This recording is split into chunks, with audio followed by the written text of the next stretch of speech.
Hello everybody. Today I will start with this example, example number 2.4. It says that the straight line ax plus by plus c is equal to 0. This is the equation of a straight line not passing through origin. Okay. This straight line bisects an angle between a pair of straight lines, one of which is Lx plus My plus n is equal to 0. We have to show that the other line of the pair of straight lines, the second line of the pair of straight lines is this line. Okay, so how to show this result? Let us draw the picture. Yeah, already a picture is there. We are given that this equation number 1, and this equation it represents a straight line which is a bisector of the pair of straight lines. Let us call them equation number write them by equation number 2 and 3. So these are the pair of straight lines, and this equation number 1 is already given. That is actually the equation ax plus by plus c is equal to 0. One straight line of out of equation number 2 and 3.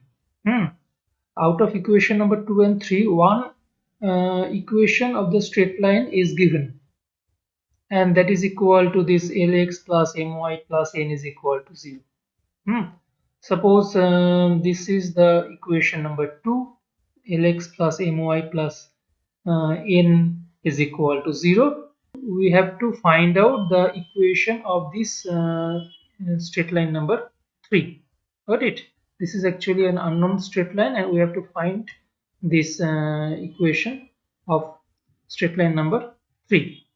Okay, so this is a known quantity, this is a known quantity, this is a known quantity, and this we know that this is a bisector. Equation number 1 is a bisector in between the straight lines represented by equation number 2 and equation number 3, and we have to find out the equation of this straight line number 3. Now, how to find the equation?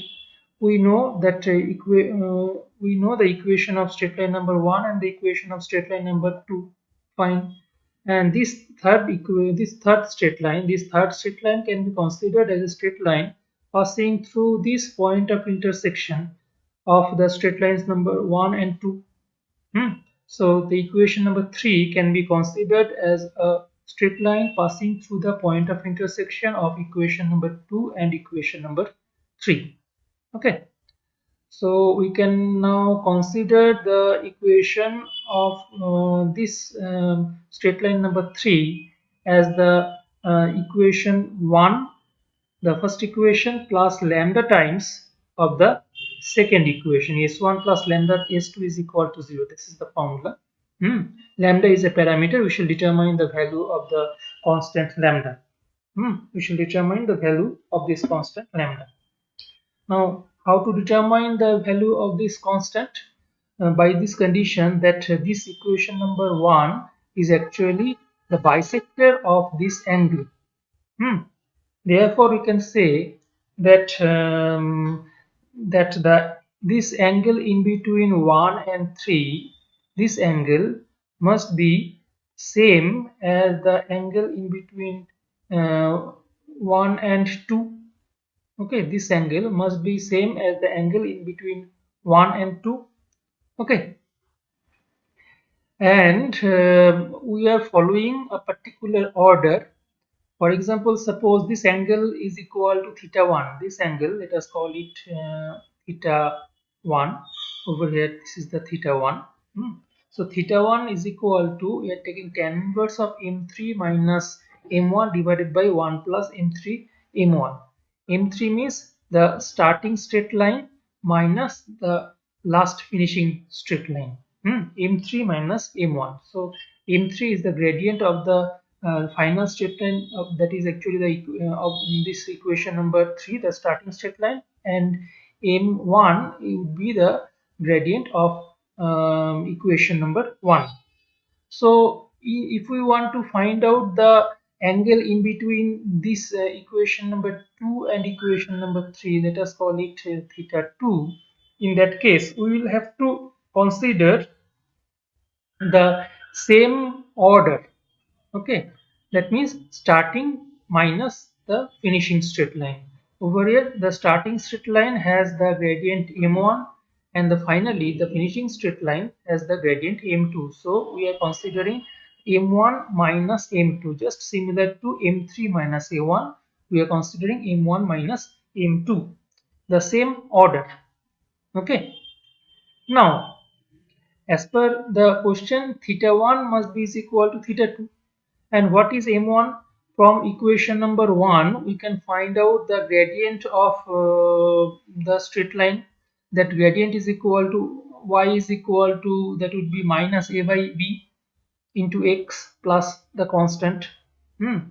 So the gradient would be is equal to m1, that is equal to minus a by b. Similarly, we can find out the gradient of the second straight line, that m2 would be minus l by m.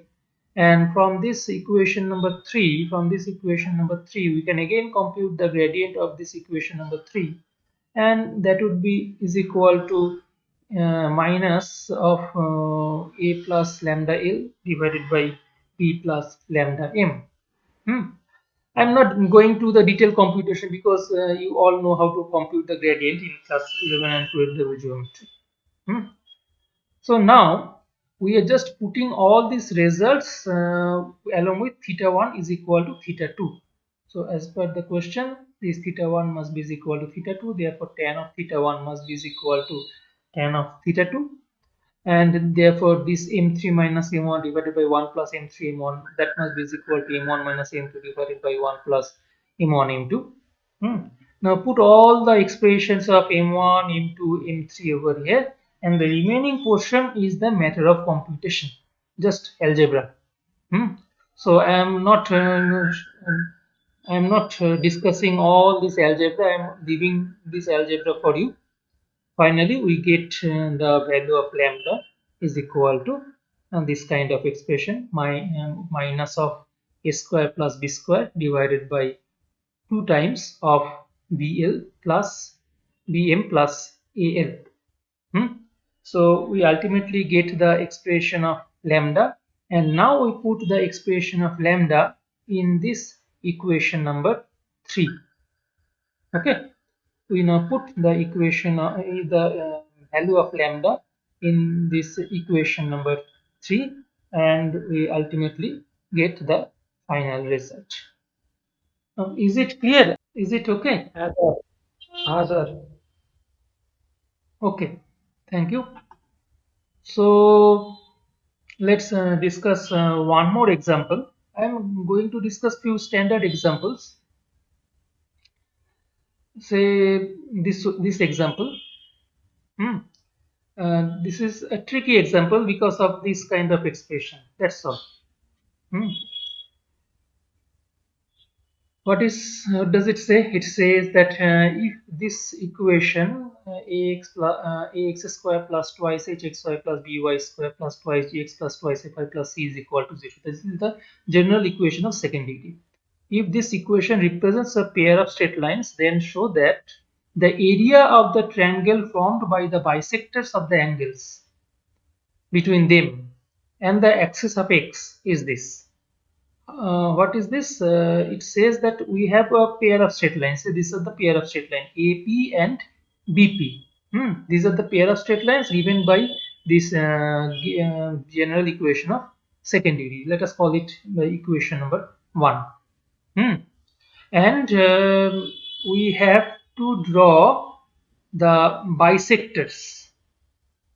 Let me check. Represent a pair of bisectors and show that the area of the triangle formed by the bisectors between the bisectors of the angles between them.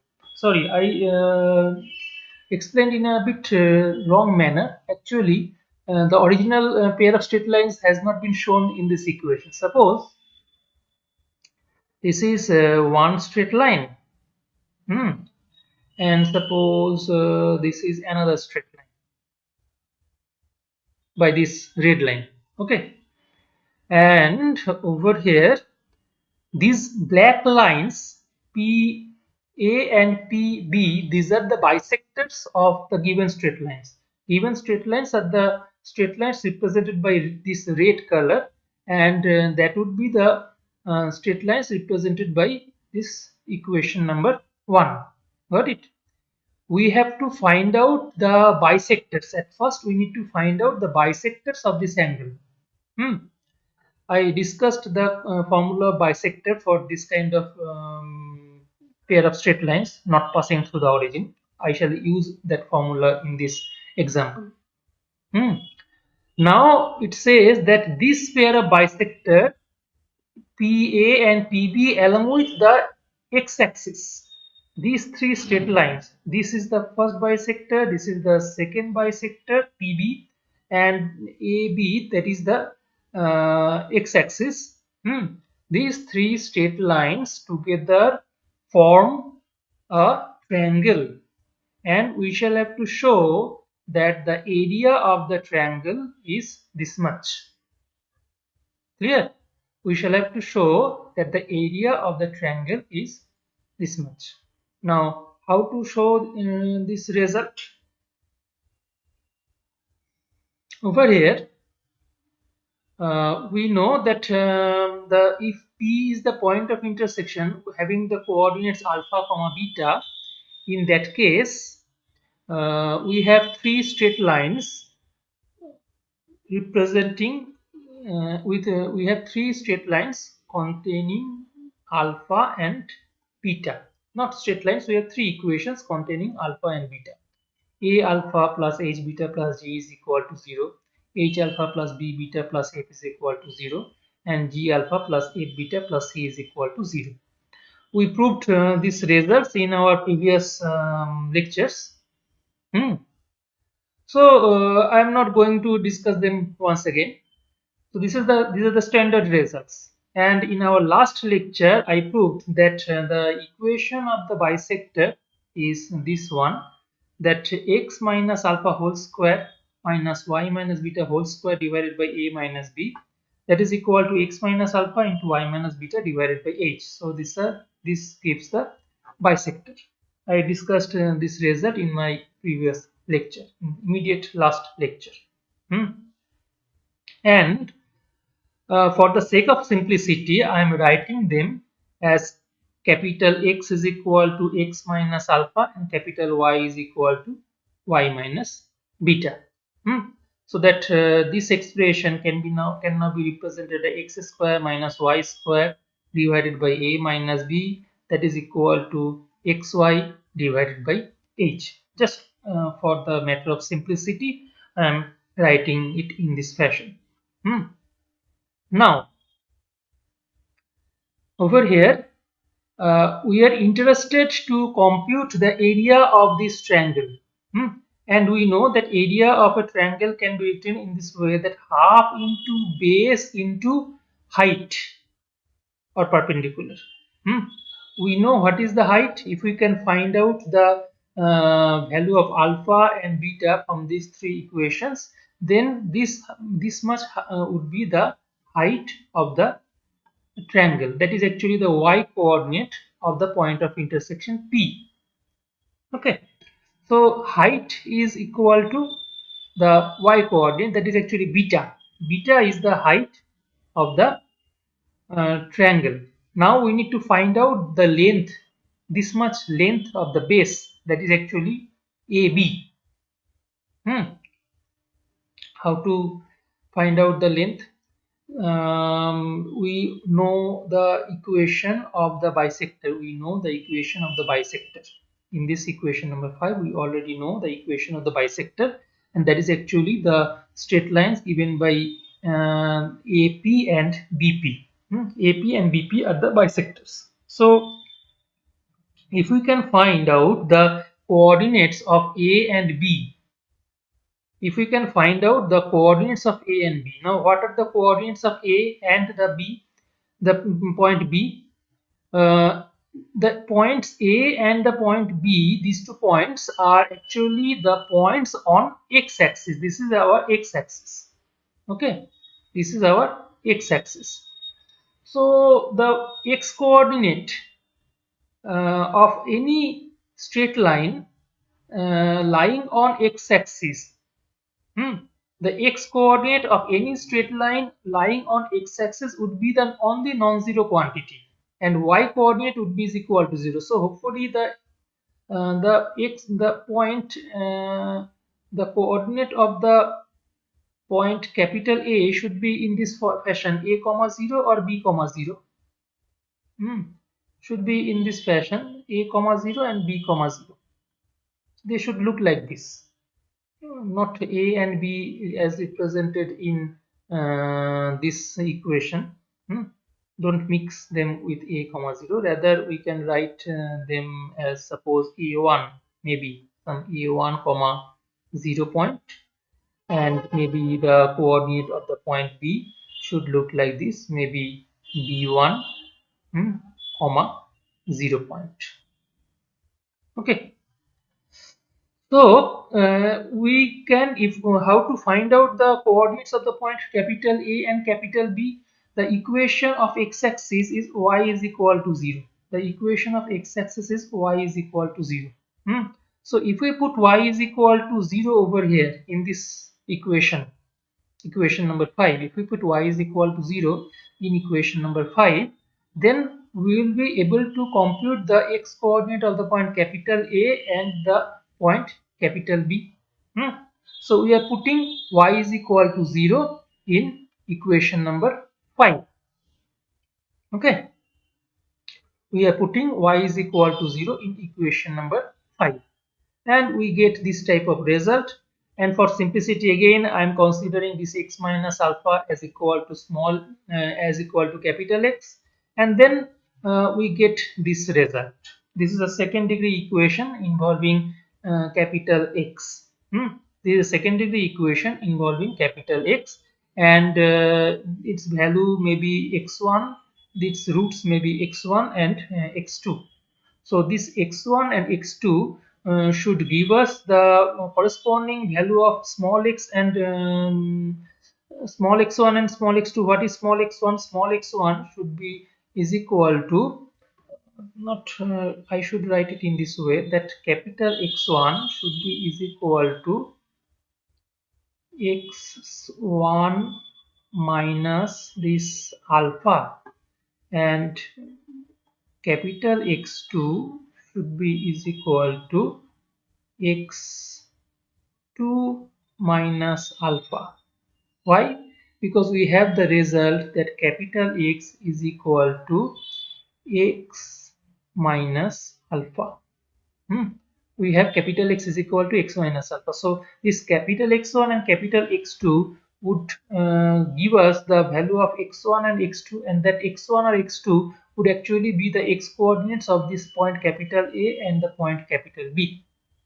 Got it? So in this fashion we get this result, and we are actually interested in this difference x1 minus x2, and this x1 minus x2 can be written as capital X1 minus capital X2. Now how to compute capital X1 minus capital X2? How to compute them? We already, if we suppose that x1 and x2 are the roots of this equation number 8, then we have the result that x1 plus x2 and x1 into x2 can be written as by the coefficients. What would be x1 minus x2? x1 minus x2 would be the coefficient this divided by coefficient h with a negative sign. So x1 minus x2 is this kind of expression. Similarly, x1, x2 would be this coefficient minus h into b, this constant term divided by h.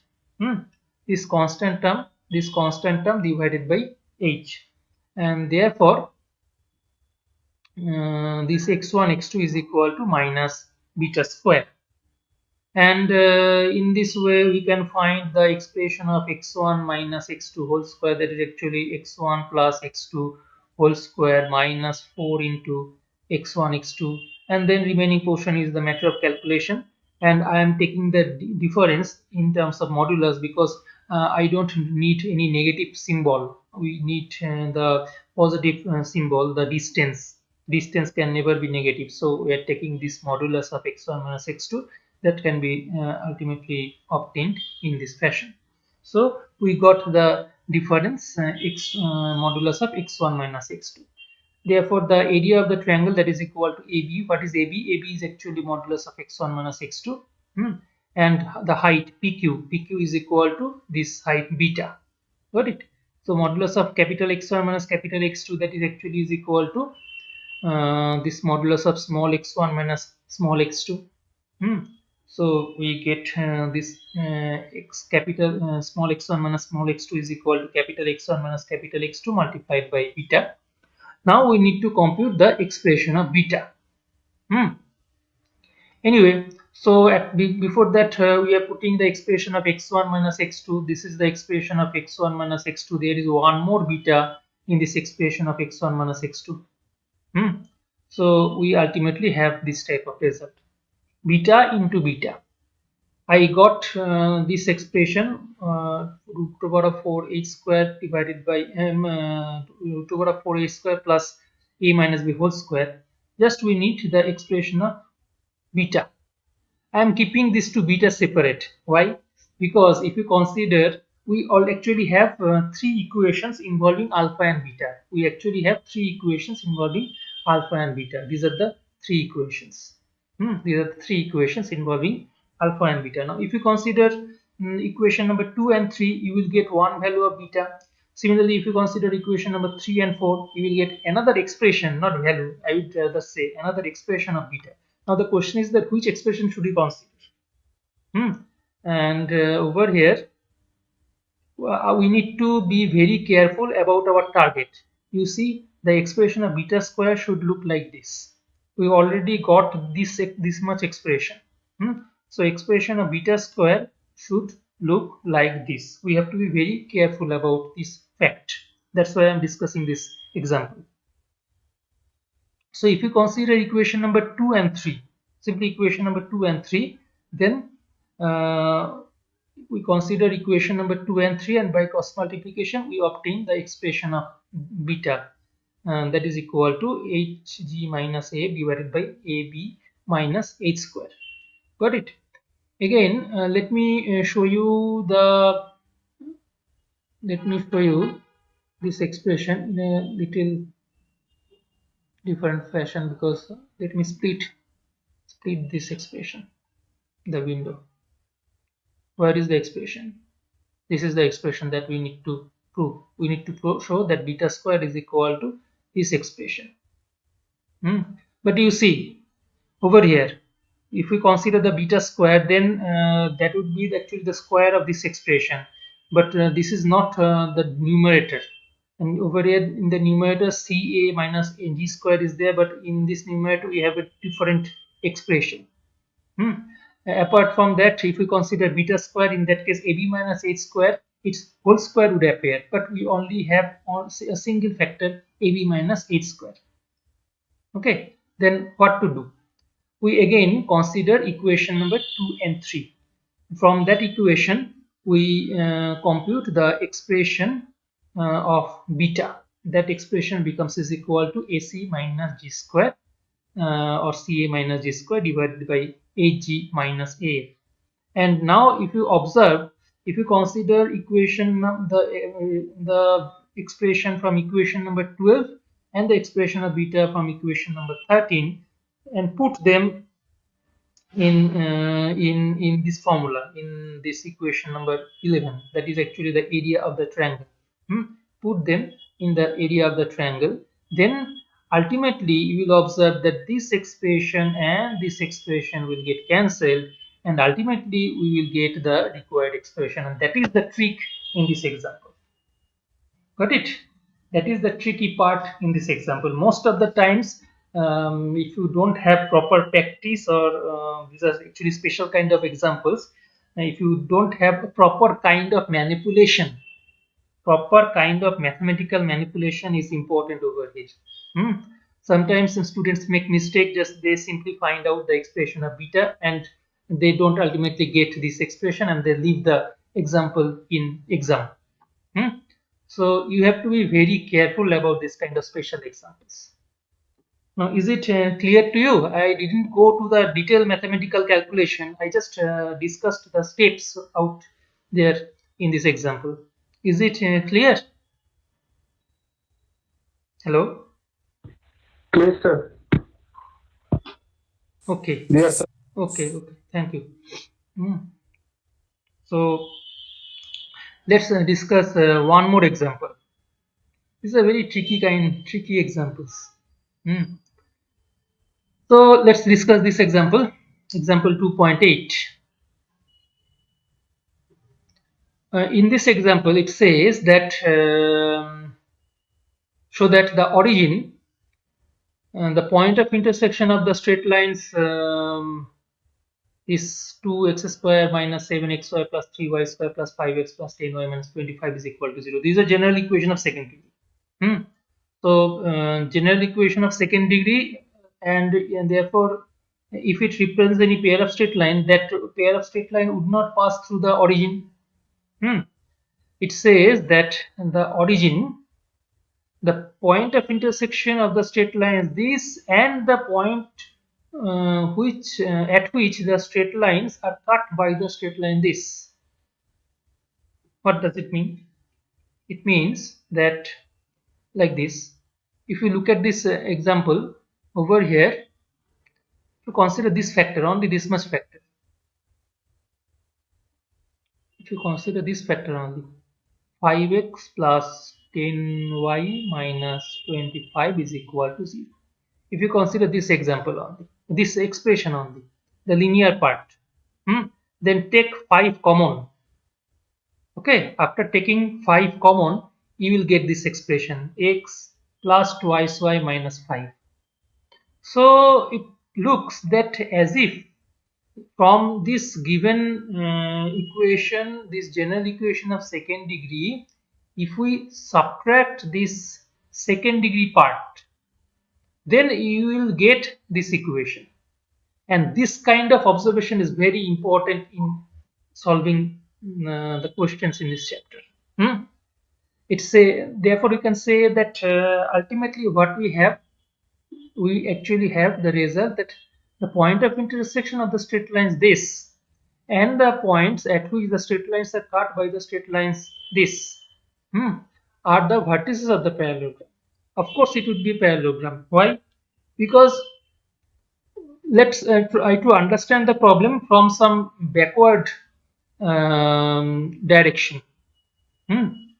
You see over here, this is the equation, and if you consider this much expression, hmm, if you consider this much expression is equal to 0, okay, the homogeneous part is equal to 0, then we already proved in our last class that the corresponding homogeneous part equal to 0 gives us pair of straight lines parallel to this original given straight line and passing through the origin.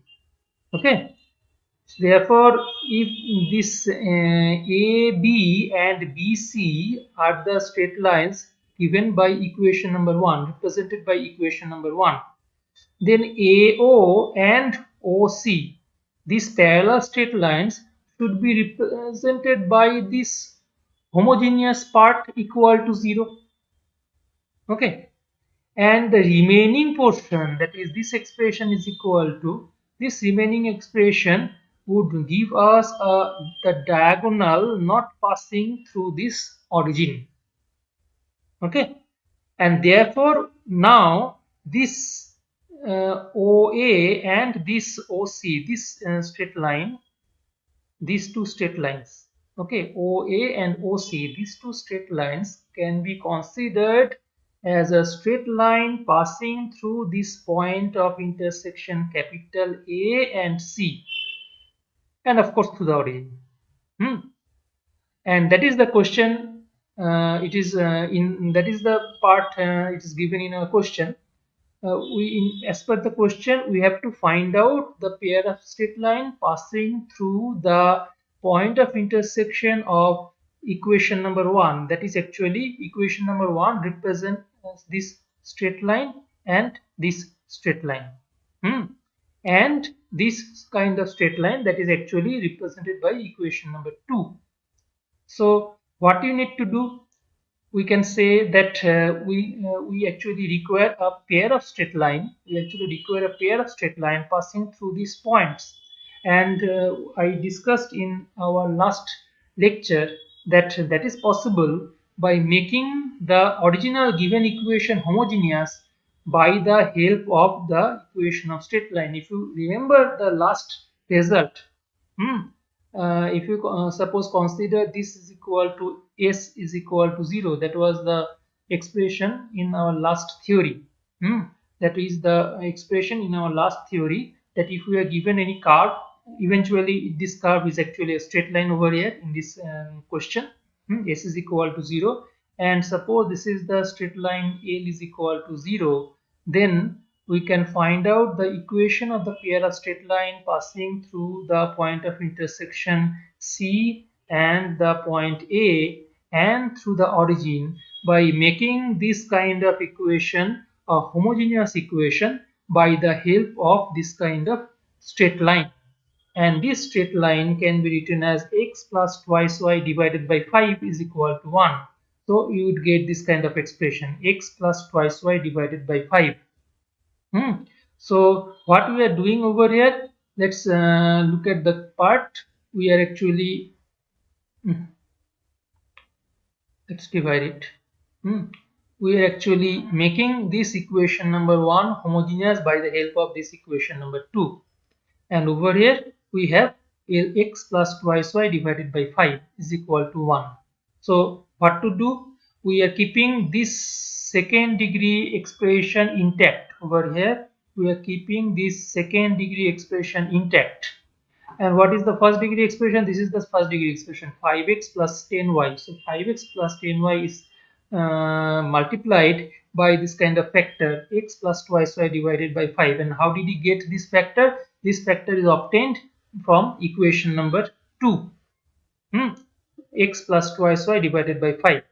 And the remaining constant term, that is actually the this constant term 25, this 25 is now multiplied by second degree expression, x plus twice y divided by 5 whole square. Just in order to make it a second degree, we are putting whole square.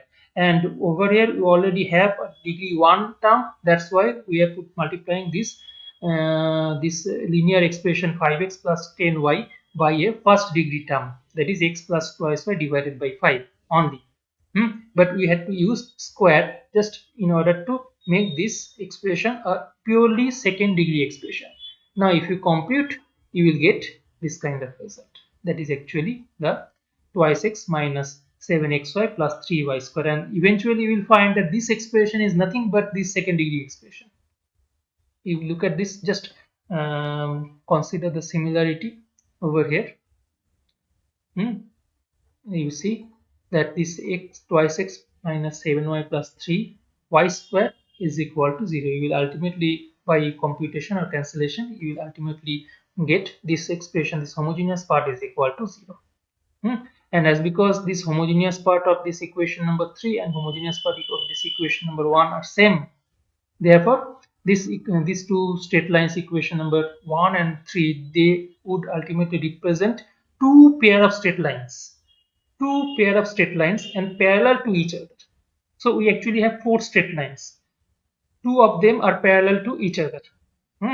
So ultimately we got this picture.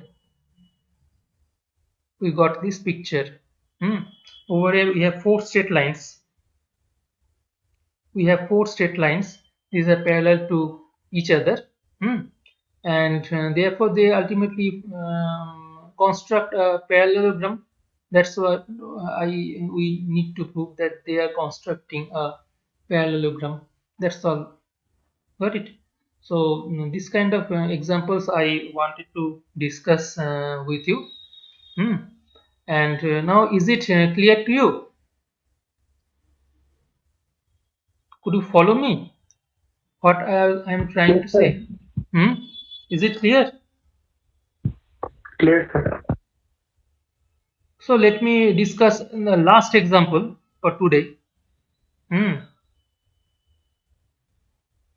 Let me discuss one last example. I am leaving all these examples for you. Hopefully you can solve, go through these examples.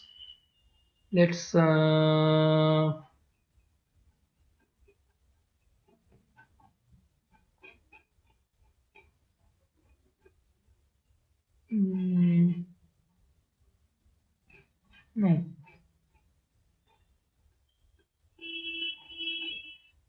Yeah, this example, a similar kind of example. What we need to show? That prove that the pair of straight lines joining the origin to the point of intersection of the ellipse this and the straight line this. We have to show that the pair of straight lines joining the origin and the point of intersection of these two curves would be coincident if al square plus bn square plus n is equal to 0 is equal to n square, and would be perpendicular to each other if this condition is satisfied, and vice versa. Remember, vice versa, that means we need to show that opposite result is also true. The opposite result is also true. Now how to deal this kind of problem, especially the opposite result is true, how to deal this type of results, let's check. So we are given an ellipse and a straight line. So this can be written as the curve S is equal to 0, and this is the straight line L is equal to 0, and we need to find out the pair of straight line passing through the point of intersection of these two curves. One is the straight line and another is any curve. So what would be the picture? Let us try to draw the picture. A bit difficult kind of picture. Let's try to draw. These are these are the two coordinate axes, and suppose this is the ellipse. So the picture is not very good at all. Anyway, now let's change the color over here. Suppose this is the straight line. Not this kind of straight line, rather consider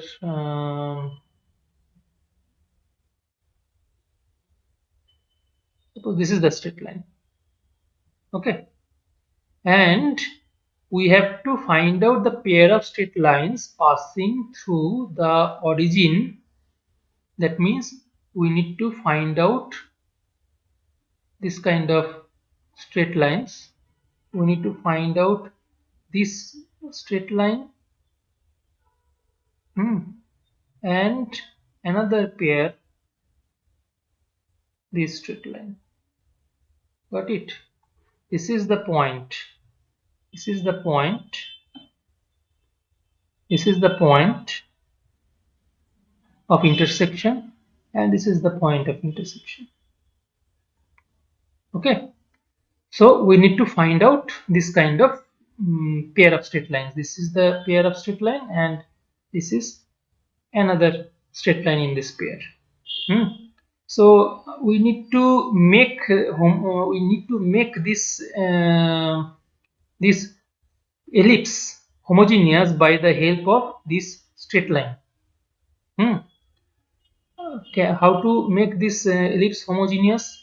You see, we already have this kind of expression.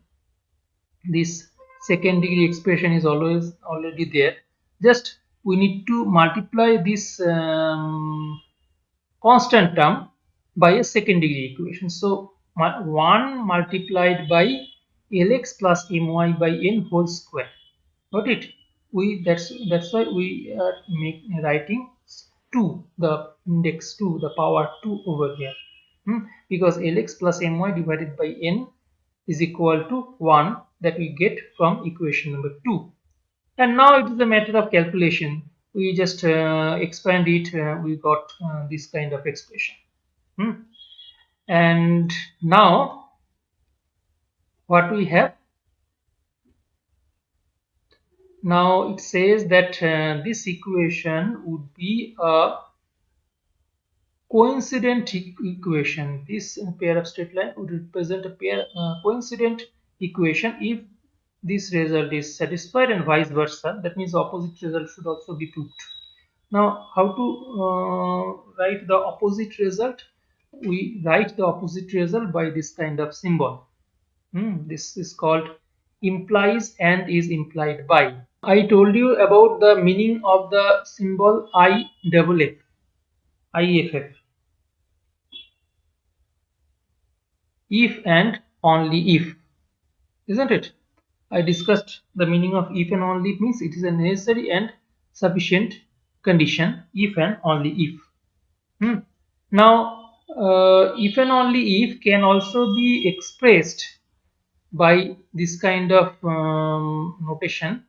This is implies and is implied by, just implies symbol into opposite direction. Okay, IFF, and that is equivalent to the symbol implies and is implied by. So if the straight lines are coincident with each other, then we actually have a formula that AB minus h squared is equal to 0, or h square is equal to AB. And what is h? If you observe h with in this formula, what is h? H is twice h would be actually the coefficient of xy. So h would be is equal to simply AB a square b square into ln. This much would be is equal to h. So that's why we have, this is the h square. Sorry. So this is the expression of h square. Now what is a? A is equal to the coefficient of x square and b is equal to the coefficient of y square. So if we want to apply this formula h square minus ab, in that case we ultimately have this result, that is actually h square minus ab, this kind of formula. Now we just write this line as with this symbol implies and is implied by. It means that from the first line we can construct the second line, and from the second line we can construct the previous line. That means from first line we can construct second line, from second to third, and so on, from third to fourth, and fourth to fifth, and then from fifth to final line. And similarly from final line to immediate previous line, then immediate previous line, and so on in this fashion, from this up to this first line. And if this first line is condition satisfied, then we can say that the straight lines are coincident. Okay, that's why we are proving the forward as well as the backward proof in a single line. Okay, in a single just by writing this kind of statements, we can directly say we don't need to prove the separate, don't need to prove the backward portion in a separate manner. Simultaneously we are proving the forward portion and the backward portion. Vice versa proof is also included in this forward proof. Got it? And similarly, the second part of this question says that if the straight lines are perpendicular to each other, then we have to prove this result, and vice versa, of course. And how to prove it? Over here, if the straight line 3 represents the perpendicular straight line, then what would be the formula? We know that the coefficient of x square plus coefficient of y square, that is a plus b, is equal to 0. That is actually the formula, the condition under which the straight lines represent a perpendicular straight lines. Pair of straight lines represent perpendicular straight lines. So what is a? This is actually the coefficient of x square, this much, plus the coefficient of y square, that is actually this much. So coefficient of x square plus coefficient of y square must be equal to 0. So we get this result, and it implies and is implied by this line and then this line. So in this fashion we are able to prove the result that that this equation number 3 would represent a perpendicular straight lines if a square plus b square divided by l square plus m square is equal to a square b square by n square. Now, hopefully, is it clear to you? Is it okay? Yes, sir. Yes, Then, sir. I would like to finish my lecture today with these examples, and I am leaving the remaining portions for yourself, and I would leave the exercise in this chapter as a homework. Okay, you please take your time, but don't take much more time. Take time of 7 days and try to solve all these results. Now you take your time and solve it. Okay, and thank you for being with us.